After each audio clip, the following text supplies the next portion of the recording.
Well, hello everybody. Welcome to Fairest Creatures 2021, the Cyber Sonnets of William Shakespeare. We're doing sonnets 78 through 102 tonight. Simon, if you want to go ahead and kick us off, we'll start with sonnet number 78. So oft have I invoked thee for my muse, and found such fair assistance in my verse, as every alien pen hath got my use, and under thee their poesy disperse. Thine eyes that taught the dumb on high to sing, and heavy ignorance aloft to fly, have added feathers to the learned's wing, and given grace a double majesty. Yet be most proud of that which I compile, whose influence is thine and born of thee. In others' works thou dost but mend the style, and arts with thy sweet graces graced be. But thou art all my art, and dost advance as high as learning, my rude ignorance. Whilst I alone did call upon thy aid, my verse alone had all thy gentle grace. But now my gracious numbers are decayed, and my sick muse doth give another place. I grant, sweet love, thy lovely argument deserves the travail of a worthier pen. Yet what of thee thy poet doth invent? He robs thee of and pays it thee again. He lends thee virtue, and he stole that word from thy behavior. Beauty doth he give and found it in thy cheek. He can afford no praise to thee, but what in thee doth live. Then thank him not for that which he doth say, since what he owes thee, thou thyself dost pay. Oh, how I faint when I of you do write, knowing a better spirit doth use your name, and in praise thereof spends all his might, to make me tongue-tied, speaking of your fame. But since your worth, wide as the ocean is, the humble as the proudest sail doth bear, my saucy bark, inferior far to his, on your broad main doth wilfully appear. Your shallowest help will hold me up afloat, whilst he upon your soundless deep doth ride. Or, being racked, I am a worthless boat, he of tall building and of godly pride. Then if he thrive and I be cast away, the worst was this, my love, was my decay. Or I shall live your epitaph make, or you survive when I in earth am rotten. From hence your memory death cannot take, although in me each part will be forgotten. Your name from hence immortal life shall have. Though I once gone to all the world must die, the earth can yield me but a common grave. When you entombed in men's eyes shall lie, your monument shall be my gentle verse, which eyes not yet created shall o'erread, and tongues to be yours shall be being shall rehearse. When all the breathers of this world are dead, you shall live. Virtue hath my pen, where breath most breathes, even in the mouths of men. Sea yo quien escriba tu epitafio, aún vivas mientras yo mi pueblo en tierra. No será la muerta de memoria, aunque olvido postero sea mi suerte. Tu nombre durará inmortalizado. Cuando yo haya muerto para el mundo, pues el cielo común será mi tumba. Mas tu cripta los ojos de los hombres, monumentos será mi gentil verso, que leerán los nacidos ojos, y en las lenguas futuras tendrás vida. Aunque de nuestra edad ya nadie aliente, vivirás tal virtud hay en mi pluma, donde aliente el aliento de otras bocas. I grant thou wert not married to my muse, and therefore mayest without a taint o'erlook the dedicated words to which writers use of their fair subject, blessing every book.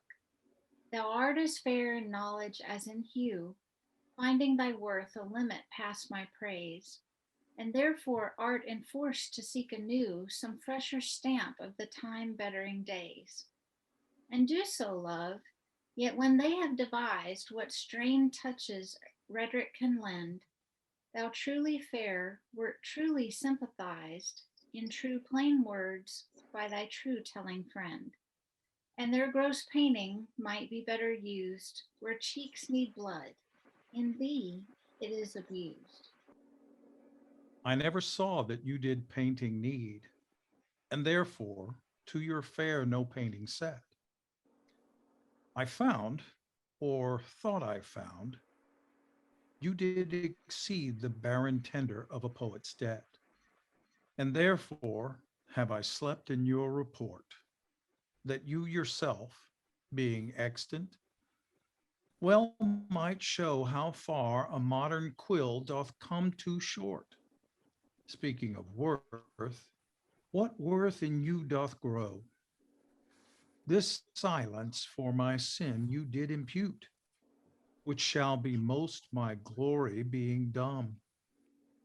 For I impair not beauty being mute, when others would give life and bring a tomb. Their lives, more life in one of your fair eyes than both your poets can in praise devise. Who is it that says most, which can say more than this rich praise, that you alone are you, in whose confine immured is the store which should example where your equal grew? Lean penury within that pen doth dwell, that to his subject lends not some small glory. But he that writes of you, if he can tell that you are you, so dignifies his story. Let him but copy what in you is writ, not making worse what nature made so clear. And such a counterpart shall fame his wit, making his style admired everywhere. You to your beauteous blessings add a curse, being fond on praise, which makes your praises worse. My tongue-tied muse in manners holds her still, while comments of your praise richly compiled reserve thy character with golden quill and precious phrase by all the muses filed. I think good thoughts, whilst others write good words, and like unlettered Clark still cry amen to every hymn that able spirits affords in polished form of well-refined pen. Hearing you praised, I say, 'tis so, 'tis true. And to the most of praise, add something more. But that is my thought, whose love to you, though words come hindmost, holds his rank before. Then others, for the breath of words respect, me, for my dumb thoughts, speaking in effect. Mi musa atada está en sus maneras, mientras tu poeta te alaba y se compila con riqueza.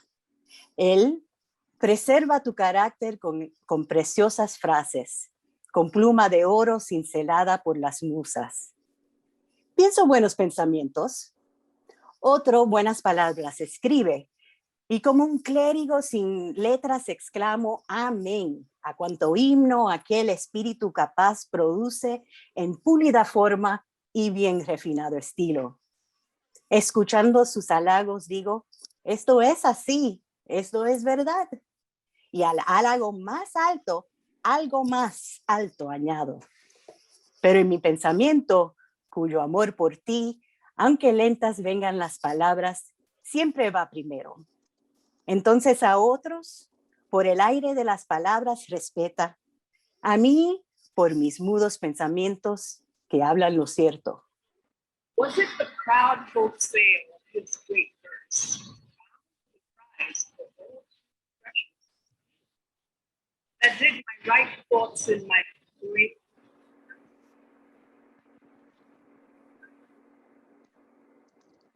Was it his spirit by spirits thought to write?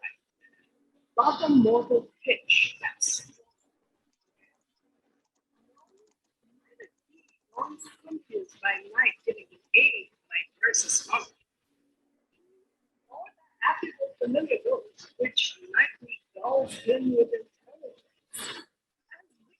Of my silence, was not sick of any fear of offense, but when your countenance filled up with smile, then that I matter, having fever. Farewell, thou art too dear for my possessing, and like enough thou knowest thy estimate. The charter of thy worth gives thee releasing, my bonds in thee are all determinate. For how do I hold thee but by thy granting? And for that riches, where is my deserving? The cause of this fair gift in me is wanting, and so my patent back again is swerving. Thyself thou gavest, thy own worth then not knowing, or me to whom thou gavest it else mistaking. So thy great gift, upon misprision growing, comes home again, on better judgment making. Thus have I had thee as a dream doth flatter, and sleep a king, but waking no such matter. When thou shalt be disposed to set me light, and place my merit in the eye of scorn, upon thy side against myself I'll fight, and prove thee virtuous, though thou art forsworn. With mine own weakness being best acquainted, upon thy part I can set down a story of faults concealed, wherein I am attainted. That thou, in losing me, shall win much glory, and by this I will be a gainer too, for bending all my loving thoughts on thee, the injuries that to myself I do, doing thee vantage, double vantage me. Such is my love, to thee I so belong, that for thy right, myself will bear the wrong. Say that thou didst forsake me for some fault, and I will comment upon that offense. Speak of my lameness, and I straight will halt, against thy reasons making no defense. Thou canst not, love, disgrace me half so ill, to set a form upon desired change, as I'll myself disgrace. Knowing thy will, I will acquaintance strangle, and look strange. Be absent from thy walks, and in my tongue thy sweet beloved name no more shall dwell. Lest I, too much profane, should do it wrong, and haply of our old acquaintance tell. For thee, against myself I'll vow debate, for I must ne'er love him whom thou dost hate. Then hate me when thou wilt, if ever now. Now, while the world is bent my deeds to cross, join with the spite of fortune, make me bow, and do not drop in for an after loss. Ah, do not, when my heart hath scaped this sorrow, come in the rearward of a conquered woe. Give not a windy night a rainy morrow to linger out a purposed overthrow. If thou wilt leave me, do not leave me last, when other petty griefs have done their spite, but in the onset come, so shall I taste at first the very worst of fortune's might. And other strains of woe, which now seem woe, compared with loss of thee, will not seem so. Some glory in their birth, some in their skill, some in their wealth, some in their body's force, some in their garments, though newfangled ill, some in their hawks and hounds, some in their horse. And every humor hath his adjunct pleasure, wherein it finds a joy above the rest. But these particulars are not my measure. All these I love better in one general best. Thy love is better than high birth to me, richer than wealth, prouder than garments cost, of more delight than hawks and horses be. And having thee, of all men's pride I boast, wretched in this alone, that thou mayest take all this away, and me most wretched make. But do thy worst to steal thyself away, for term of life thou art assured mine, and life no longer than thy love will stay, for it depends upon that love of thine. Then need I not to fear the worst of wrongs, when in the least of them my life hath end. I see a better state to me belongs than that which on thy humor doth depend. Thou canst not vex me with inconstant mind, since that my life on thy revolt doth lie. Oh, what a happy title do I find! Happy to have thy love, happy to die. But what so blessed fair that fears no blot? Thou mayst be false, and yet I know it not. So shall I live, supposing thou art true like a deceived husband. So love's face may still seem love to me, though altered new. Thy looks with me, thy heart another place, for there can live no hatred in thine eye. Therefore in that I cannot know thy change. In many's looks, the false heart's history is writ in moods and frowns and wrinkles strange. But heaven in thy creation did decree that in thy face sweet love should ever dwell. Whate'er thy thoughts or thy heart's workings be, thy looks should nothing thence but sweetness tell. How like Eve's apple doth thy beauty grow, if thy sweet virtue answer not thy show. They that have power to hurt and will do none, that do not do the thing they most do show, who moving others are themselves as stone, unmoved, cold, and to temptation slow. They rightly do inherit heaven's graces, and husbands nature's riches from expense. They are the lords and owners of their faces, others but stewards of their excellence. The summer's flower is to the summer sweet, though to itself it only live and die. But if that flower with base infection meet, the basest weed outbraves his dignity. For sweetest things turn sourest by their deeds.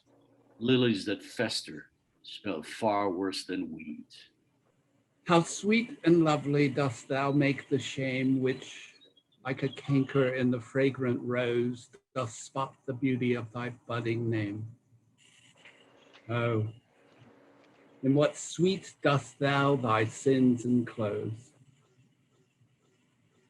That tongue that tells the story of thy days, making lascivious comments on thy sport, cannot dispraise, but in a kind of praise, naming thy name blesses an ill report. Oh, what a mansion have those vices got, which for their habitation chose out thee, where beauty's veil doth cover every blot, and all things turns to fair that eyes can see. Take heed, dear heart, of that privilege so large. The hardest knife, ill used, doth lose its edge. Some say thy fault is youth, some wantonness. Some say thy grace is youth and gentle sport. Both grace and faults are loved of more and less. Thou makest false graces that to thee resort. As on the finger of a throned queen, the basest jewel will be well esteemed. So are those errors that in thee are seen, to truths translated and for true things deemed. How many lambs might the stern wolf betray, if like a lamb he could his looks translate? How many gazers mightst thou lead away, if thou wouldst use the strength of all thy state? But do not so, I love thee in such sort, as thou being mine, mine is thy good report. How like a winter my absence has been from thee, the pleasure of the fleeting year. What freezings have I felt, what dark days seen, what old December's bareness everywhere. And yet this time removed was summer's time, the teeming autumn big with rich increase, bearing the wanton burden of the prime, like widowed wombs after their lord's decease. Yet this abundant issue seemed to me but hopes of orphans and unfathered fruit. For summer and his pleasures wait on thee, and thou away, the very birds are mute. Or if they sing, 'tis with so dull a cheer that leaves look pale and dreading the winter's near. From you have I been absent in the spring, when proud-pied April, dressed in all his trim, hath put a spirit of youth in everything, that heavy Saturn laughed and leapt with him. Yet nor the lays of birds, nor the sweet smell of different flowers in odor and in hue, could make me any summer story tell, or from their proud lap pluck them where they grew. Nor did I wonder at the lilies white, nor praise the deep vermilion in the rose. They were but sweet, but figures of delight, drawn after you pattern of all those. Yet seemed it winter still, and you away, as with your shadow I with these did play. The forward violet thus did I chide, Sweet thief, whence did thou steal thy sweet that smells, if not from my love's breath? The purple pride which on thy soft cheek for complexion dwells, in my love's veins thou hast too grossly dyed. The lily I condemned for thy hand, and buds of marjoram have stolen thy hair. The roses fearfully on thorns did stand, one blushing shame, another white despair. A third, nor red nor white, had stolen of both, and to his robbery had annexed thy breath. But for his theft, in pride of all his growth, a vengeful canker ate him up to death. More flowers I noted, yet I none could see, but sweet or color it had stolen from thee. Where art thou, Muse, that thou should forgetst so long to speak of that which gives thee all thy might? Spent'st thou thy fury on some worthless song, darkening thy power to lend base subjects light? Return, forgetful Muse, and straight redeem in gentle numbers time so idly spent. Sing to the ear that doth thy lays esteem, and gives thy pen both skill and argument. Rise, resty Muse, my love's sweet face survey, if time have any wrinkle graven there. If any, be a satire to decay, and make time's spoils despised everywhere. Give my love fame faster than time wastes life, so thou preventst his scythe and crooked knife. O truant Muse, O truant Muse, what shall be thy amends what shall be our amends for thy neglect of truth? for thy neglect of truth, In beauty died, and beauty died. both truth and beauty, Both truth and beauty on my love depends. on my love depends. So dost thou too, What is it so again? dost thou too, So dost thou too, and therein dignified. therein dignified. Look at the camera. Make answer, Muse. Make answer, Muse. Wilt thou not haply say, Wilt thou not happily say, truth needs no color, truth needs no color, with his color fixed. with this color fixed. No beauty, no pencil, Beauty no pencil, beauty's truth to lay. beauty's truth to lay, But best is best, but best is best, if never intermixed, if never intermixed. because he needs no praise. Because he needs no praise, Wilt thou be dumb? wilt thou be dumb? Excuse not silence so, Excuse not silence so, for it lies in thee, for lies in thee, to make him much, to make him much. outlive a gilded tomb. What was it again? Outlive Outlive a gilded a gilded tomb. tomb, And to be praised and to be praised of ages yet to be, of ages yet to be, Then do thy office, muse. Then do thy office, muse. I teach thee how. I teach thee how. To make him seen. To make him see. Long hence. Long hence. As he shows now. As he shows now. My love is strengthened, though more weak in seeming. I love not less, though less the show appear. That love is merchandised, whose rich esteeming the owner's tongue doth publish everywhere.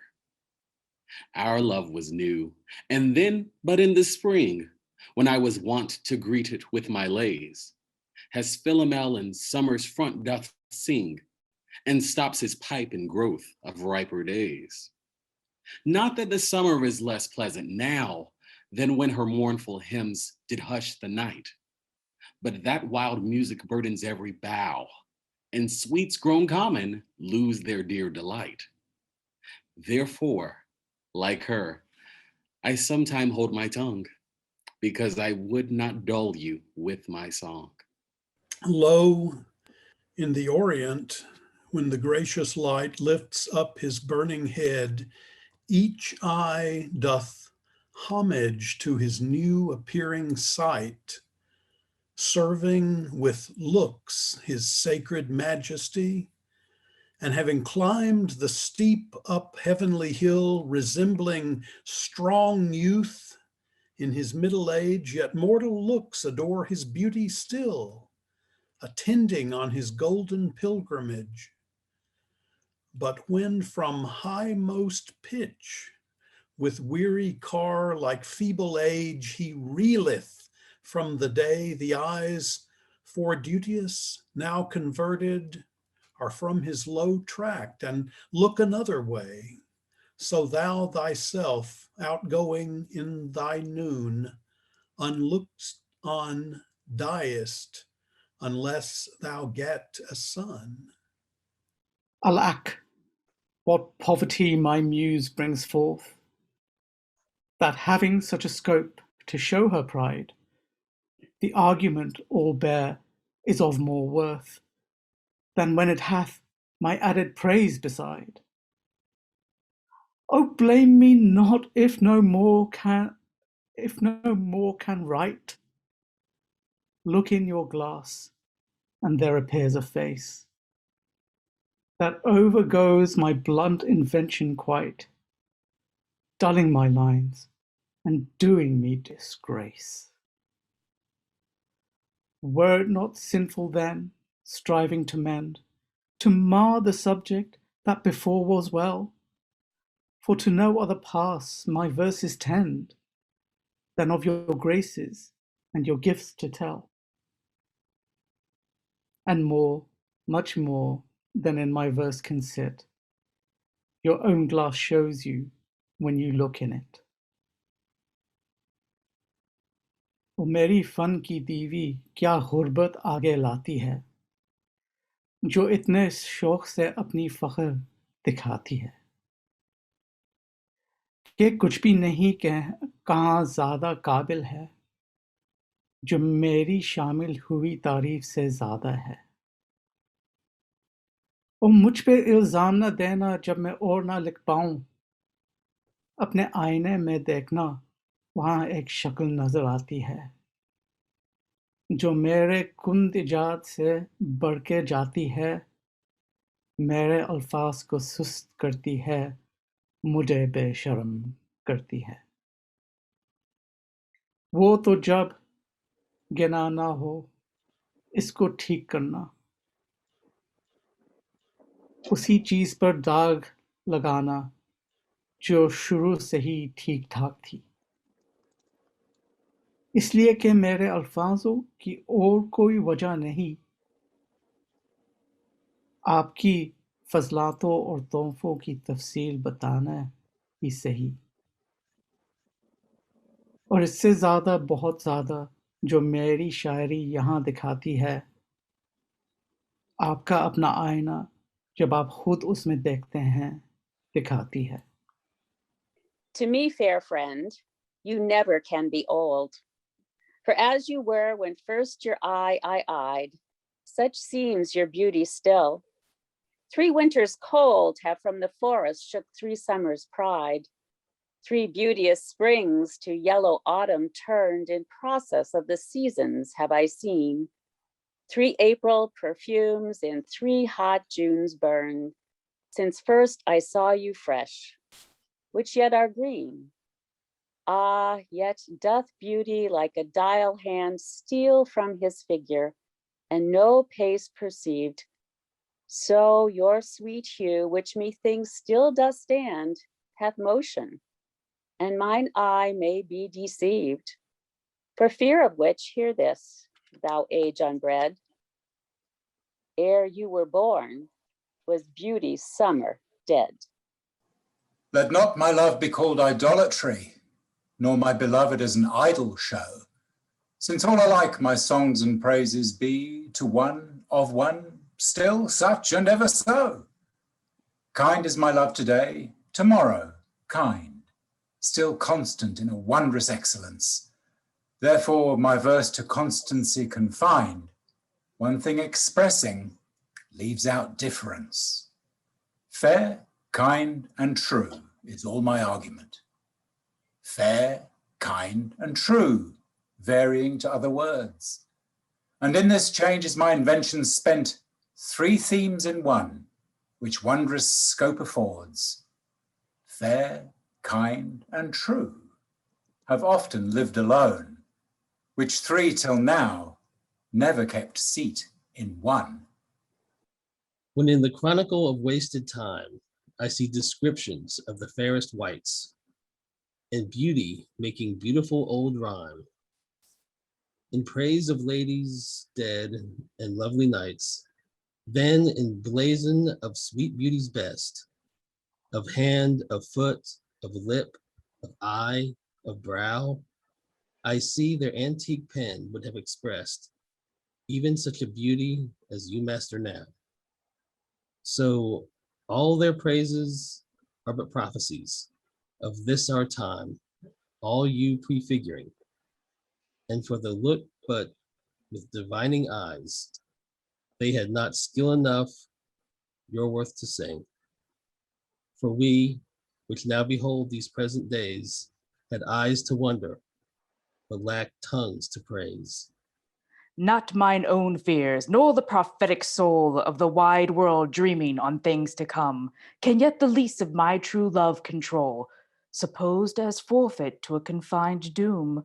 The mortal moon hath her eclipse endured, and the sad augurs mock their own presage, and certainties now crown themselves assured, and peace proclaims olives of endless age.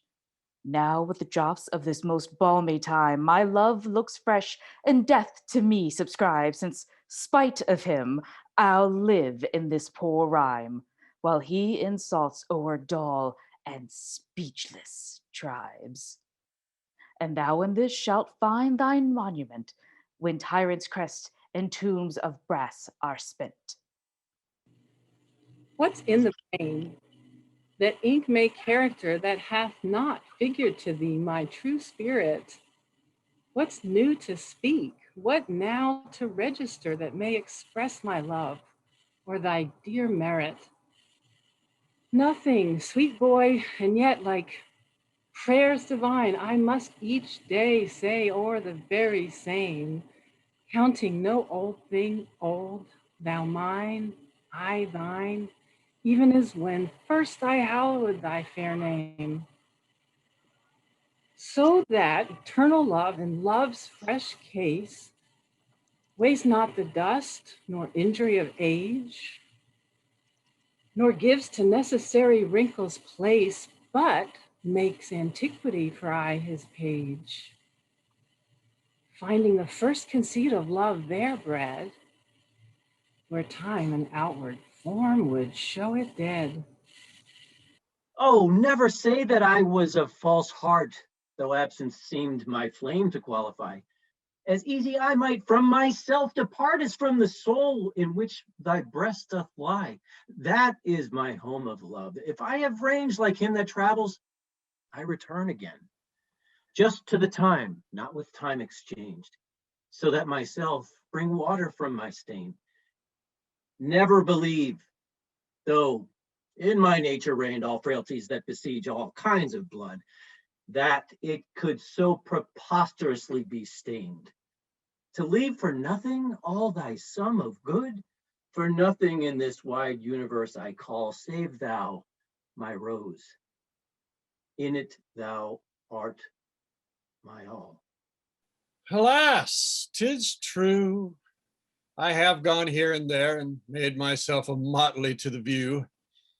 Gored mine own thoughts, sold cheap what is most dear, made old offenses of affections new. Most true it is that I have looked on truth askance and strangely, but by all above, these blenches gave my heart another youth, and worst essays proved thee my best of love. Now all is done. Have what shall have no end. Mine appetite I never more will grind on newer proof. To try an older friend, a God in love, to whom I am confined. Then give me welcome, next my heaven the best, even to thy pure and most loving breast. Oh, for my sake do you with fortune chide, the guilty goddess of my harmful deeds, that did not better for my life provide than public means, which public manners breeds. Thence comes it that my name receives a brand, and almost thence my nature is subdued to what it works in, like the dyer's hand. Pity me then, and wish I were renewed, whilst like a willing patient, I will drink potions of Isel against my strong infection. No bitterness that I will bitter think, nor double penance to correct correction. Pity me then, dear friend, and I assure you even that your pity is enough to cure me. Your love and pity doth the impression fill, which vulgar scandal stamped upon my brow. For what care I who calls me well or ill? So you are agreeing my bad, my good allow. You are my all the world, and I must strive to know my shames and praises from your tongue. None else to me, nor I to none alive, that my steel sense or changes right or wrong. In so profound abysm I throw all care of others' voices, that my adder's sense to critic and to flatterer stopped are. Mark how with my neglect I do dispense. You are so strongly in my purpose bred, that all the world besides me thinks y'are dead. Since I left you, mine eye is in my mind, and that which governs me to go about doth part his function, and is partly blind, seems seeing, but effectually is out. For it no form delivers to the heart of bird, of flower, or shape which it doth latch. Of his quick objects hath the mind no part, nor his own vision holds what it doth catch. For if it see the rudest or gentlest sight, the most sweet-favored or deformest creature, the mountain or the sea, the day or night, the crow or dove, it shapes them to your feature. Incapable of more, replete with you, my most true mind thus maketh mine untrue. Verwirrt ist, seit du fort bist, meine Sicht, denn meine Augen, die mein Tun sonst leiten, tun manchmal ihren Dienst, manchmal auch nicht, sie können sehen, doch nicht zu allen Zeiten. Was immer meine Augen sonst erfassen, kein Vogel, keine Blume, nichts dergleichen kann im Gedächtnis Spuren hinterlassen, beeindruckt mich, noch kann's mein Herz erreichen. Sei es hässlich oder schön, was ich auch sehe, sei es bezaubernd, sei es widerlich, sei es Tag, sei es Nacht, sei es Taube oder Krähe, als das erkenne ich nicht, ich sehe nur dich. Nichts anderes zu sehen bin ich bereit, so dass mein Herz die Augen lügen zeigt. Those lines that I before have writ do lie, even those that said I could not love you dearer. Yet then my judgment knew no reason why my most full flame should afterwards burn clearer. But reckoning time, whose millioned accidents creep in twixt vows, change decrees of kings, tan sacred beauty, blunt the sharpest intents, divert strong minds to the course of altering things. Alas, why, fearing of time's tyranny, might I not then say, now I love you best, when I was certain o'er uncertainty, crowning the present, doubting the rest? Love is a babe, then might I not say so, to give full growth to that which still doth grow? Let me not to the marriage of true minds admit impediments. Love is not love which alters when it alteration finds or bends with the remover to remove. Oh no, it is an ever fixed mark that looks on tempests and is never shaken. It is the star to every wandering bark, whose worth's unknown although his height be taken. Love's not time's fool, though rosy lips and cheeks within his bending sickle's compass come. Love alters not with his brief hours and weeks, but bears it out even to the edge of doom. If this be error and upon me proved, I never writ, nor no man ever loved. Let me not to the ripping of sweet reef admit impediments. Bud is not bud which hath seeds, bro, and insufficient leaf, or lots of stems and other kinds of crud. Oh no, it hath crystals like unto snow fallen upon Mount Blank's or towering peak, moss of Olympus, Poseidon's hydro, nor too wet nor too dry, and yet it reek. Bud's not merest cannabis sativa, though the botanist Swede christen it thus, but chaseth off harsh vibes with a cleaver, except if the dealer was a bit sus. If this be error, and upon me smit, I never toked, nor no man e'er got lit. Accuse me thus, that I have scanted all wherein I should your great deserts repay, forgot upon your dearest love to call, whereto all bonds do tie me day by day, that I have frequent been with unknown minds, and given to time your own dear purchased right, that I have hoisted sail to all the winds which should transport me farthest from your sight. Book both my willfulness and errors down, and on just proof surmise accumulate.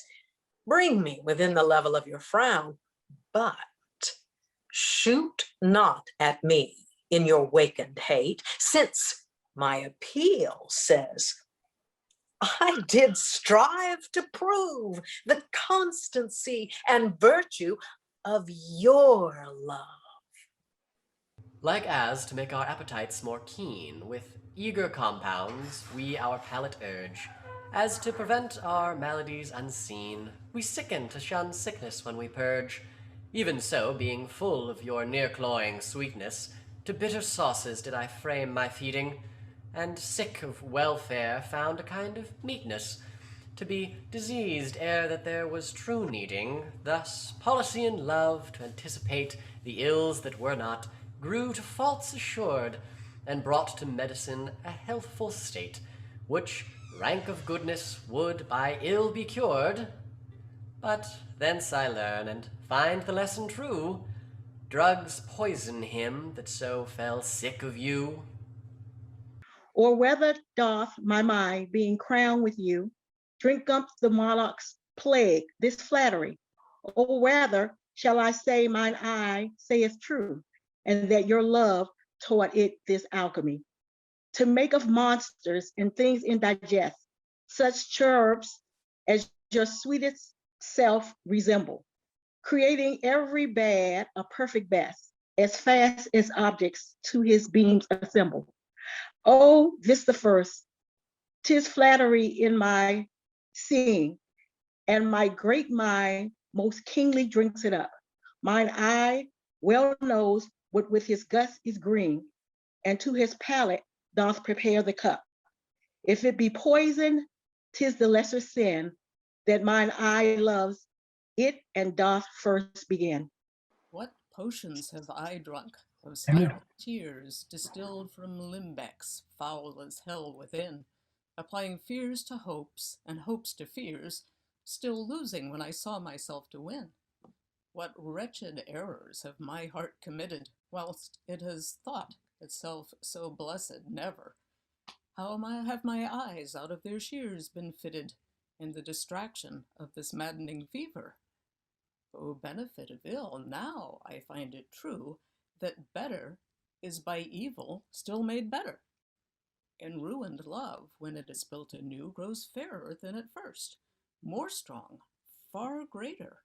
So I return rebuked to my content, and gain by ills thrice more than I have spent.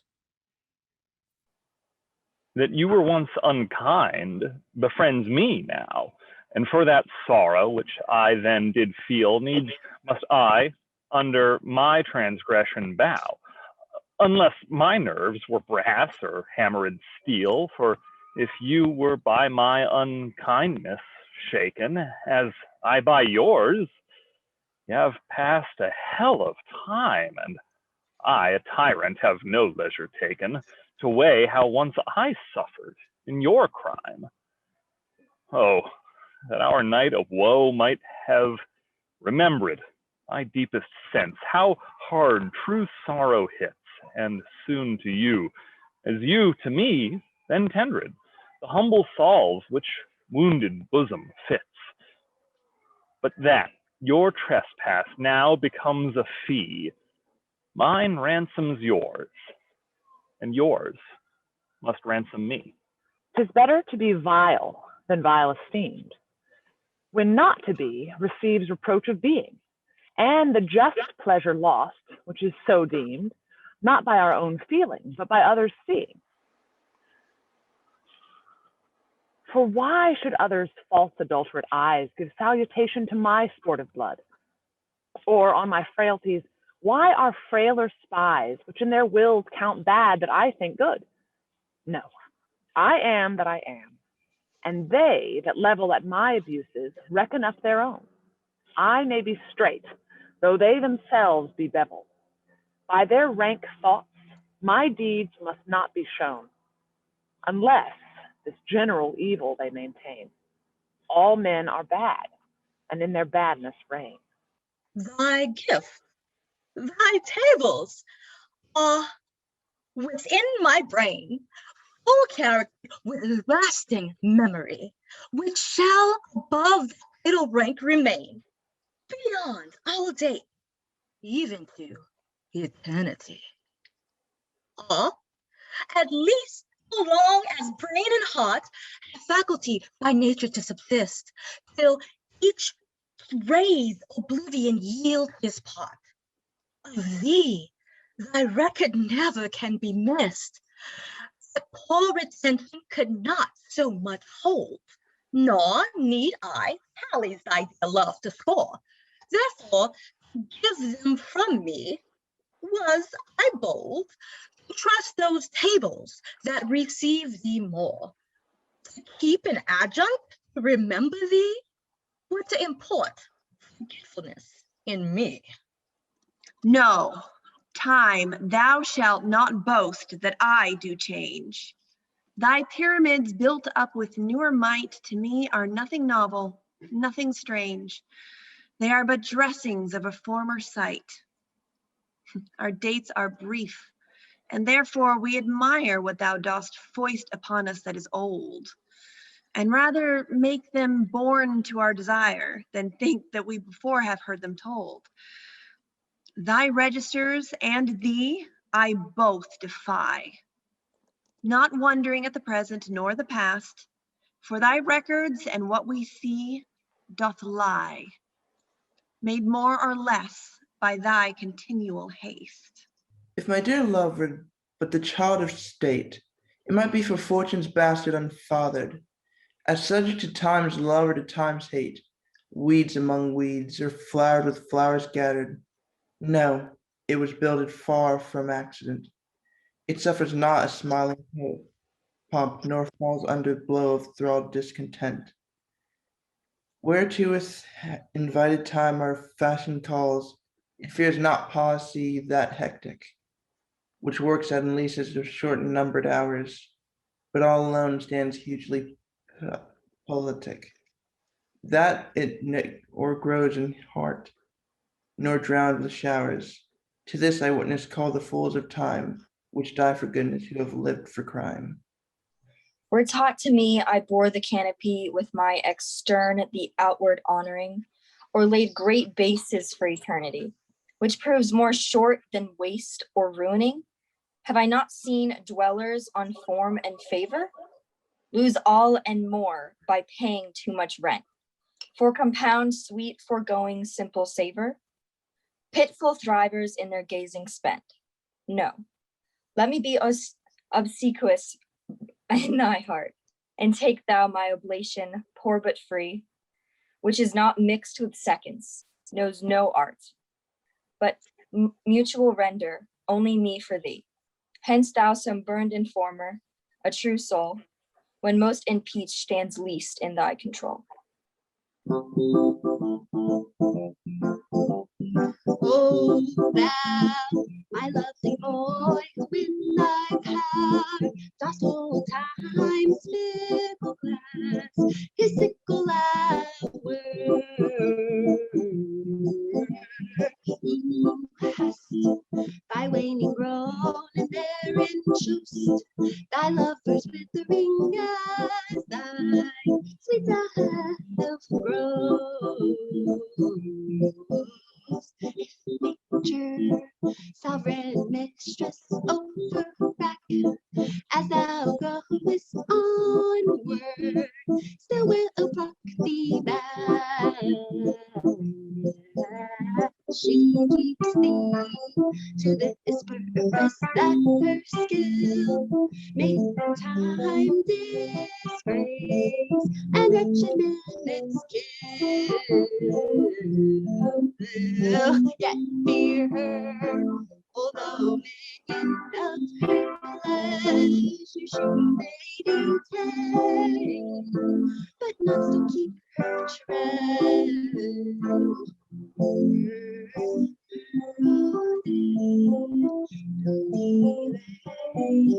Must be, and her quietest is to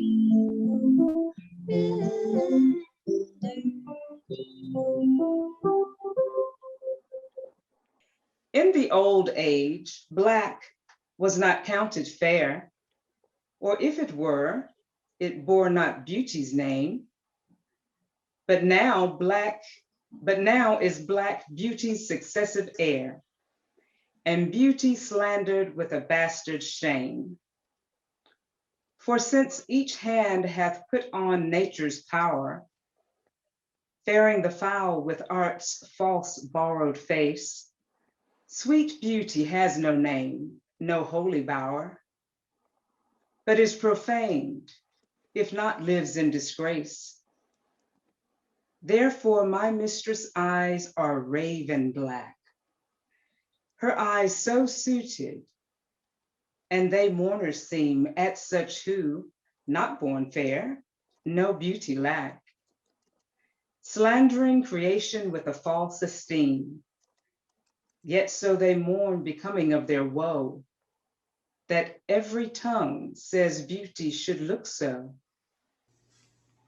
How oft when thou, my music playest upon that blessed wood whose motion sounds with thy sweet fingers, when thou gently swayest the wiry concord that mine ear confounds, do I envy those jacks that nimble leap to kiss the tender inward of thy hand, whilst my poor lips, which should that harvest reap, at the wood's boldness by thee blushing stand.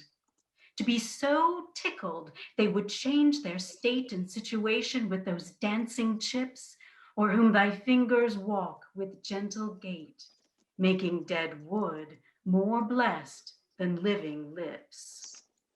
Since saucy jacks so happy are in this, give them thy fingers, me thy lips to kiss. The expense of spirit is a waste of shame, is lust in action, and till action, lust is perjured, murderous, bloody, full of blame, savage, extreme, rude, cruel, not to trust, enjoyed no sooner but despised straight, past reason hunted, and no sooner had past reason hated as a swallowed bait on purpose laid to make the taker mad, mad in pursuit, and in possession so, had, having, and in quest to have extreme, a bliss in proof and proved, a very woe, before, a joy proposed, behind, a dream. All this the world well knows, yet none knows well to shun the heaven that leads men to this hell. My mistress' eyes are nothing like the sun. Coral is far more red than her lips red. If snow be white, why then her breasts are dun. If hairs be wires, black wires grow on her head.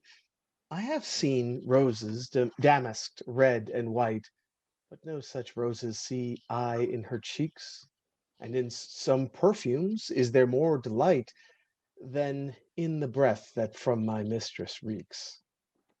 I love to hear her speak, yet well I know that music hath a far more pleasing sound. I grant I never saw a goddess go. My mistress, when she walks, treads on the ground. And yet, by heaven, I think my love as rare as any she belied with false compare. Thou art as tyrannous, so as thou art, as those whose beauties proudly make them cruel.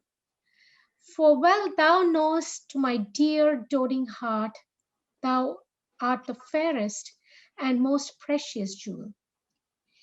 Yet, in good faith, some say that thee behold, thy face hath not the power to make love groan. To say they err, I dare not be so bold, although I swear it to myself alone. And to be sure that it is not false, I swear 1,000 groans, but thinking on thy face, one on another's neck, do witness bear. Thy black is fairest in my judgment's place. In nothing art thou black, save in thy deeds, and thence the slander, as I think, proceeds. தனது அழகினால் அகங்காரம் கொண்ட பெண்மணிகளில் ஒருத்தியாவாய் நீ. ஆனால் உனக்கு நன்றாக தெரியும் எனது அன்பும் பாசமும் நிறைந்த மனதிற்கு நீ ஒரு அழகு சொட்டும் விலைமதிப்பில்லாத தங்கச்சிலை. சிலர் உன் முகத்தைக் கண்டு அதனின் ஈர்ப்ப சக்தியின் திறமையை சந்தேகிக்கிறார்கள். அவர்களின் கருத்து தவறு என்று சொல்வதற்கு எனக்கு தைரியமில்லை. ஆனால் என் மனதிற்குள் அவர்கள் தவறு என்று நன்கு அறிவேன். அது உண்மை என்று சாதிப்பதற்கு நான் உன் முகத்தை எண்ணி ஆயிரம் உணர்ச்சிகளில் வசப்பட்டுள்ளேன். உன்னுடைய உடலின் கருமை தோற்றமும் உனக்கு அழகை கூட்டுகிறது. உன் கருமை தோற்றத்தில் இல்லை, உன்னுடைய செயல்களில் தான் உள்ளது. அதனால்தான் உன் தோற்றத்தை பற்றி மக்களின் கருத்து இவ்வளவு தாழ்மையாக உள்ளது. Thine eyes I love, and they as pitying me, knowing thy heart torments me with disdain, have put on black and loving mourners be, looking with pretty ruth upon my pain. And truly not the morning sun of heaven better becomes the gray cheeks of the east, nor that full star that ushers in the even doth half that glory to the sober west. As those two morning eyes became thy face, O let it then as well beseem thy heart to mourn for me, since mourning doth thee grace, and suit thy pity like in every part. Then will I swear beauty herself is black, and all they foul that thy complexion lack. Beshrew that heart that makes my heart to groan, for that deep wound it gives my friend and me. Is not enough to torture me alone, but slave to slavery my sweetest friend must be. Me from myself thy cruel eye hath taken, and my next self thou harder hast engrossed. Of him, myself, and thee I am forsaken, a torment thrice threefold, thus to be crossed. Prison my heart in thy steel bosom's ward, but then my friend's heart let my poor heart bail. Whoe'er keeps me, let my heart be his guard. Thou canst not then use rigor in my jail. And yet thou wilt, for I, being pent in thee, perforce am thine and all that is in me. So now I have confessed that he is thine, and I myself am mortgaged to thy will. Myself I'll forfeit, so that other mine thou wilt restore to be my comfort still. But thou wilt not, nor he will not be free, for thou art covetous, and he is kind. He learned but surety-like to write for me, under that bond that him as fast doth bind. The statute of thy beauty thou wilt take, thou usurer that puts forth all to use, and sue a friend came debtor for my sake, so him I lose through my unkind abuse. Him have I lost, thou hast both him and me. He pays the whole, and yet am I not free. Whoever hath her wish, thou hast thy will, and will to boot, and will in overplus. More than enough am I, that vex thee still, to thy sweet will making addition thus. Wilt thou, whose will is large and spacious, not once vouchsafe to hide my will in thine? Shall will in others seem right gracious, and in my will no acceptance shine? The sea, all water, yet receives rain still, and in abundance addeth to his store. So thou, being rich in will, add to thy will one will of mine, to make thy large will more. Let no unkind no fair beseechers kill. Think all but one, and me in that one will. If thy soul check thee that I come so near, swear to thy blind soul that I was thy will. And will, thy soul knows, is omitted there. Thus, far for love my love suit. Sweet, fulfill. Will fulfill the treasure of thy love? I fill it full with wills, and my will one. In things of great receipt, with ease we prove. Among a number one is reckoned none. Then in the number let me pass untold. Though, excuse me, though in thy store's account excuse me, now I'm having technical difficulties with my eyes. Then in my number let me pass untold. Though in thy store's account I one must be, for nothing hold me, so it please thee hold, that nothing,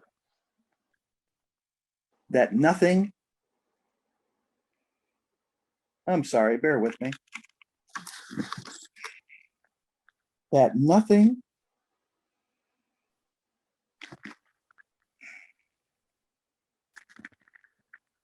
that that nothing me a something sweet to thee.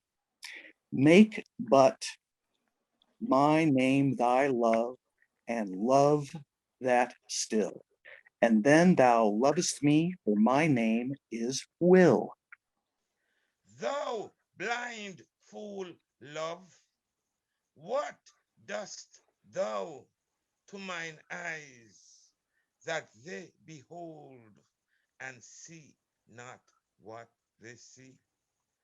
To know what beauty is, see where it lies, yet what the best is, takes the worst to be.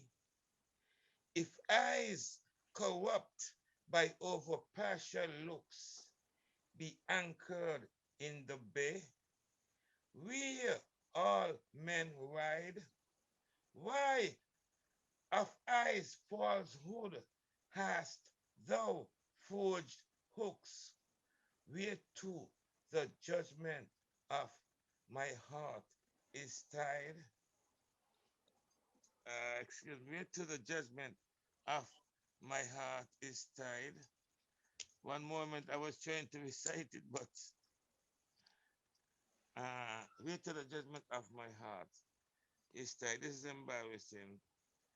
Why should my heart think that a several plot, which my heart knows a worldwide commonplace, and my eyes seeing this, say this is not to put fear truth upon so foul a face in things right, true, my heart and eyes have eared, and to now and to this false plague it is now transferred. When my love swears that she is made of truth, I do believe her, though I know she lies. That she might think me some untutored youth, unlearned in the world's false subtleties, thus vainly thinking that she thinks me young, although she knows my days are past the best. Simply, I credit her false speaking tongue. On both sides thus is simple truth suppressed. But wherefore says she not she is unjust? And wherefore say not I that I am old? Oh, love's best habit is in seeming trust, and age in love loves not to have years told. Therefore, I lie with her, and she with me, and in our faults by lies we flattered be. Oh, call me not to justify the wrong that thy unkindness lays upon my heart. Wound me not with thine eye, but with thy tongue. Use power with power, and slay me not by art. Tell me thou lovest elsewhere, but in my sight. Dear heart, forbear to glance thine eye aside. What needst thou wound with cunning, when thy might is more than my o'erpressed defense can bide? Let me excuse thee. My love well knows her pretty looks have been mine enemies, and therefore from my face she turns my foes, that they elsewhere might dart their injuries. Yet do not so, but since I am near slain, kill me outright with looks, and rid my pain. Be wise as thou art cruel. Do not press my tongue-tied patience with too much disdain. Less sorrow, lend me words, and words express the manner of my pity-wanting pain. If I might teach thee wit, better it were, though not to love, yet love to tell me so.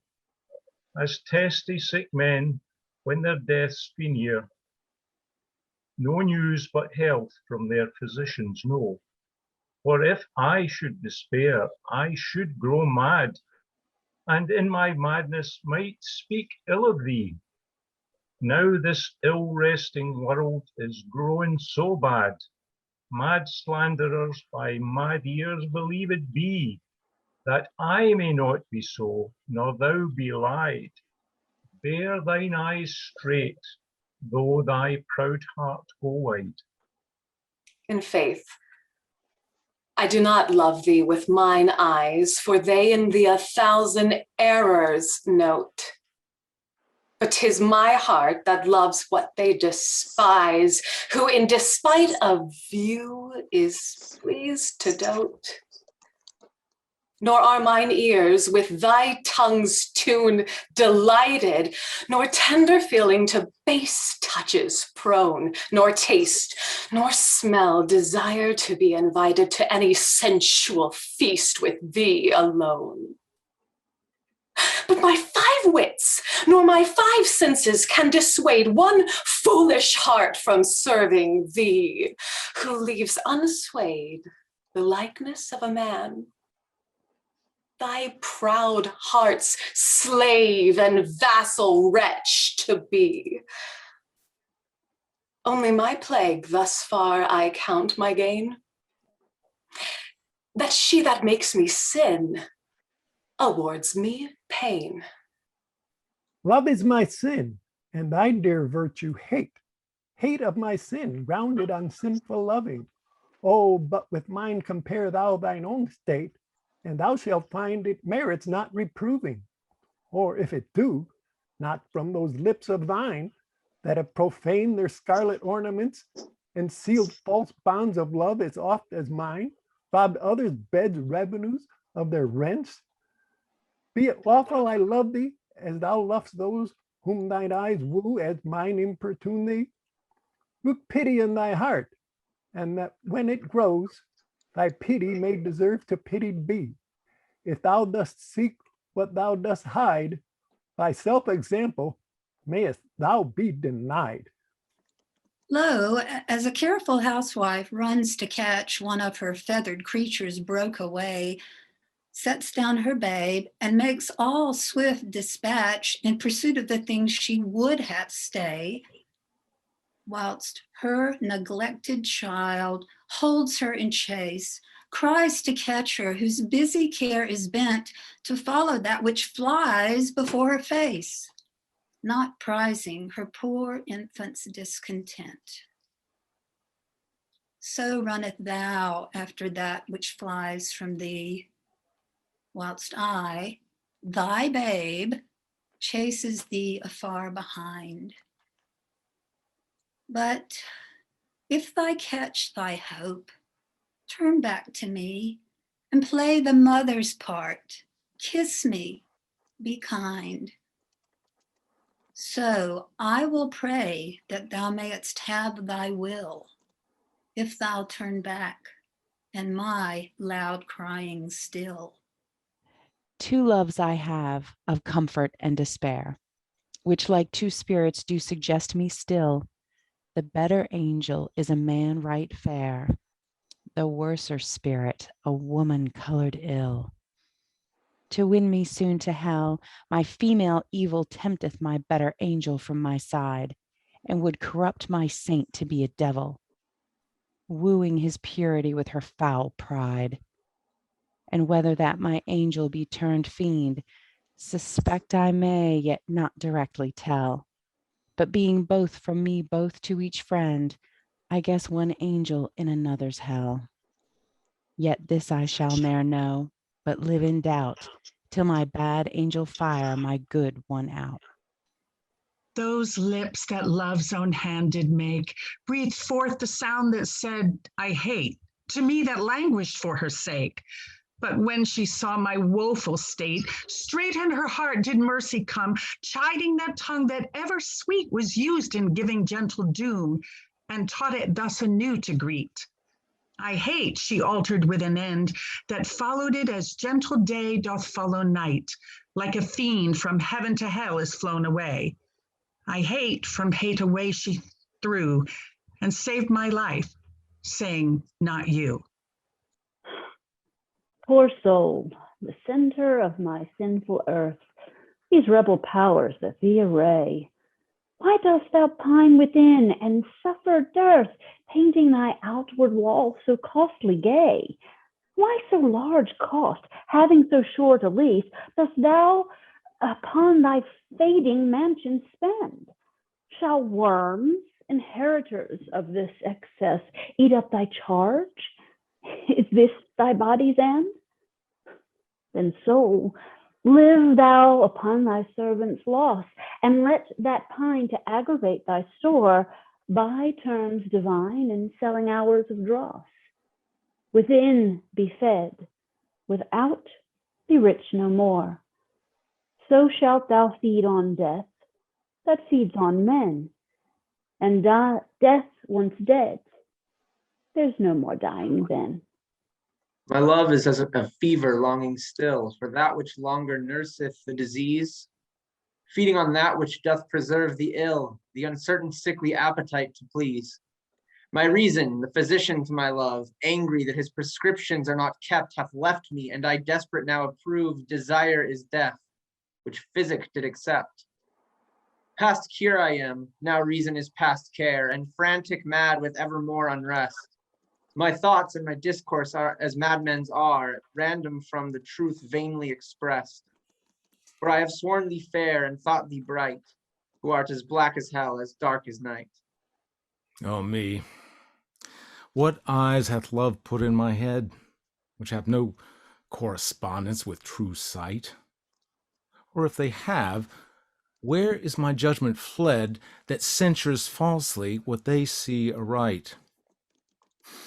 If that be fair whereon my false eyes dote, what means the world to say it is not so? If it be not, then love doth well denote love's eye is not so true as all men's. No. How can it? Oh, how can love's eye be true that is so vexed with watching and with tears? No marvel then, though I mistake my view. The sun itself sees not till heaven clears. Oh, cunning love, with tears thou keep'st me blind, lest eyes well seeing thy foul faults should find. Canst thou, oh cruel, say I love thee not, when I against myself with thee partake? Do I not think on thee when I forgot am of myself all tyrant for thy sake? Who hateth thee that I do call my friend? On whom frown'st thou that I do fawn upon? Nay, if thou lurest on me, do I not spend revenge upon myself with present moan? What merit do I in my self-respect that is so proud thy service to despise? When all my best doth worship thy defect, commanded by the motion of thine eyes. But love, hate on, for now I know thy mind. Those that can see, thou lovest, and I am blind. Oh, from what power hast thou this powerful might with insufficiency my heart to sway? To make me give the lie to my true sight and swear that brightness doth not grace the day? Whence hast thou this becoming of things ill, that in the very refuse of thy deeds there is such strength and warranties of skill, that in my mind thy worst all best exceeds? Who taught thee how to make me love thee more, the more I hear and see just cause of hate? Oh, though I love what others do abhor, with others thou shouldst not abhor my state. If thy unworthiness raised love in me, more worthy I to be beloved of thee. Love is too young to know what conscience is, yet who knows not conscience is born of love. Then, gentle cheater, urge not my amiss, lest guilty of my faults thy sweet self prove. For thou betraying me, I do betray my nobler part to my gross body's treason. My soul doth tell my body that he may triumph in love. Flesh stays no further reason, but rising at thy name doth point thee out as his triumphant prize. Proud of this pride, his contented thy poor drudge to be, to stand in thy affairs, fall by thy side. No want of conscience hold it that I call her love, for whose dear love I rise and fall. In loving thee, thou know'st that I am forsworn, but thou art twice forsworn, to me love swearing. In act thy bed vow broke, and new faith torn. In vowing new hate after next love bearing, after new love bearing. But why of two oaths breach do I accuse thee? When I break 20, I am perjured most, for all my vows are oaths but to misuse thee. And all my honest faith in thee is lost. For I have sworn deep oaths of thy deep kindness, oaths of thy love, thy truth, thy constancy, and to enlighten thee gave eyes to blindness, or made them swear against the thing they see. For I have sworn thee fair, more perjured I, to swear again the truth so foul a lie. Cupid laid by his brand and fell asleep. A maid of Dian's this advantage found, and his love kindling fire did quickly steep in a cold valley fountain of that ground, which borrowed from his holy fire of love a dateless lively heat still to endure, and grew a seething bath with yet men proof against strange maladies a sylvan cure. But at my mistress's eye, love's brand new fired, the boy for trial needs would touch my breast. I, sick withal, the help of bath desired, and thither he, a sad distempered guest, but found no cure. The bath for my help lies, where Cupid got new fire, my mistress's eye. The little love god lying once asleep, laid by his side his heart-inflaming brand, whilst many nymphs that vowed chaste life to keep came tripping by. But in her maiden hand the fairest votary took up that fire which many legions of true hearts had warmed. And so the general of hot desire was sleeping, by a virgin hand disarmed. This brand she quenched in a cool well by, which from love's fire took heat perpetual, growing a bath and healthy remedy for men diseased. But I, my mistress thrall, came there for cure, and this by that I prove, love's fire heats water, water cools not love. Estaba un bello día, dormido el niño amor, a su lado está el fuego que encendía corazones. Mientras que varias ninfas con voto de pureza pasaron por allí, la mano virginal de la más bella virgen tomó la dulce llama que a legiones de almas había calentado. Y así, el suave hastial del ardiente deseo fue tomado del sueño por la casta doncella. Luego apagó la antorcha en una fuente fría, que del fuego de amor tomó calor perpetuo, convertida en un baño que alivia a los enfermos. Esclavo de mi almada, llegué para curarme. Y aprendí solo esto, que el fuego del amor, aunque calienta el agua, no enfría el corazón.